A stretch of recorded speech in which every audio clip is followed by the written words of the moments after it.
జై తెలంగాణ. అందరికీ నమస్కారం. ముఖ్యంగా మా అంగన్వాడీ ఆడబిడ్డలందరికీ నమస్కారం.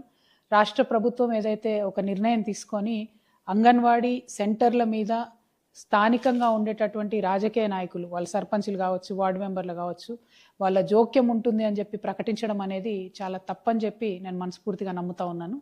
ఎందుకంటే anganwadi already women and child welfare కింద వస్తుంది. ఐసిడిఎస్ అధికారులు కూడా పర్యవేక్షణ నిమిత్తం వస్తూ ఉంటారు. మరి మన ఎంప్లాయీస్ని మనము నమ్మి ఎంప్లాయీ ఫ్రెండ్లీ గవర్నమెంట్గా ఉంటే ప్రజలకు మంచి సేవను ఈ ఉద్యోగులు అందియగలుగుతారు.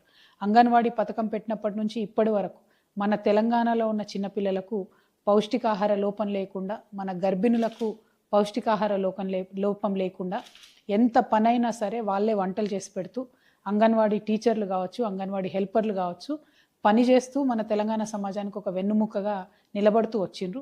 అటువంటి అంగన్వాడీ ఆడబిడ్డలను అవమానిస్తూ ఈ ప్రభుత్వం ఏదైతే సర్పంచులు, వార్డు మెంబర్లు వాళ్ళందరి పర్యవేక్షణ ఉంటుందని చెప్తున్నారో దాన్ని నేను తప్పుపడతా ఉన్నాను. ఖచ్చితంగా ప్రభుత్వం ఈ నిర్ణయం వెనక్కి తీసుకోవాలి. ఆల్రెడీ అంగన్వాడీ టీచర్లుగా ఉన్నటువంటి వాళ్ళు ఒక 4 రిజిస్టర్లు, 4 అప్లికేషన్లు మెయింటైన్ చేసే పరిస్థితి ఉన్నది.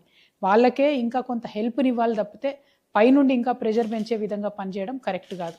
రెండవది, అంగన్వాడీ వర్కర్స్, అంగన్వాడీ టీచర్స్ అందరు కూడా బిఎల్ఓస్గా పనిచేస్తారు, టీచర్స్ ఎస్పెషలీ. మరి వారి మీద రాజకీయ జోక్యం అనేటటువంటిది కరెక్ట్ కాదు. రేపటి నాడు ఎన్నికల్లో ఇంకొక అంశాల్లో కూడా ఒత్తిడి పెంచేటటువంటి ఆస్కారం ఉంటుంది. కాబట్టి ఈ నిర్ణయం తప్పు అని నేను మనస్ఫూర్తిగా నమ్ముతా ఉన్నాను.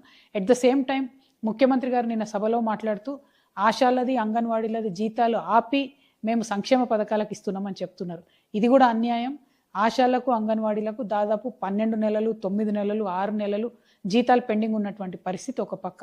జీతాలు మీ ప్రభుత్వం వచ్చిన తర్వాత పెంచుతాము, కనీస గౌరవ వేతనం ఇస్తామని చెప్పి పెంచకపోవడం ఇంకొక అన్యాయం. 18,000 చేస్తానని మీరు మేనిఫెస్టోలో పెట్టిండ్రు, దానికోసం ఇంతవరకు మాట్లాడతలేరు. అవి పోగా మీరు సంక్షేమ పథకాల కోసం వీళ్ళ జీతాలు ఆపుతున్నామని చెప్తున్నారు. అసలు యాక్చువల్గా చూస్తే ఈ చిరు ఉద్యోగులందరికీ, ఆశాలు కావచ్చు, అంగన్వాడీ కావచ్చు, ఎన్హెచ్ఎం వర్కర్స్ కావచ్చు, ఇంకా అనేక మంది ఈ చిరు ఉద్యోగులు ఎవరైతే కాంట్రాక్టు అవుట్సోర్సింగ్ వ్యవస్థలలో ఉన్నారో వాళ్ళందరికీ ప్రభుత్వ పథకాలు లభించేలాగా, ప్రభుత్వ పథకాలు వర్తించేలాగా చేయాల్సింది పోయి వాళ్ళ జీతాలు కట్ చేసి సంక్షేమ పథకాలు ఇస్తామనడం శుద్ధ అన్యాయం. ఇది తప్పు. మీరు మాట తప్పుతున్నారు. మీరు మేనిఫెస్టోలో ఇచ్చిన విధంగా అంగన్వాడీలకు తక్షణమే జీతం పెంచాలి. సర్పంచ్లు రాజకీయ జోక్యం లేకుండా మరొకసారి జీవోను సవరించాలని డిమాండ్ చేస్తున్నాను. Thank you. జై తెలంగాణ.